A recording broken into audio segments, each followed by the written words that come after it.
সেই পাহাড় থেকে নেমে আসলাম থানচি যাওয়ার জন্য। ওই নৌকায় আমাদের 3টা নৌকা নেওয়া হয়েছে, একটা নৌকাতে 4 জন করে।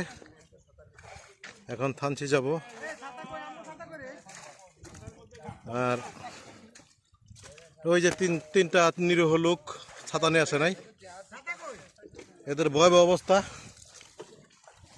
এই যে আপনাদের ছাতা নাই, এই যেখানে নৌকা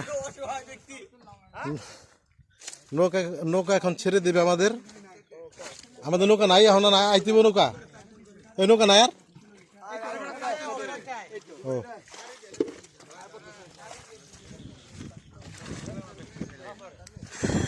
এটাই সেই সাঙ্গো নদী, আমরা যাচ্ছি ট্রাভেল করতে।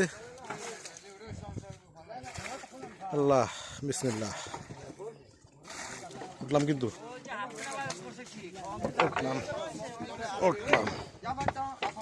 উঠে গিয়েছি।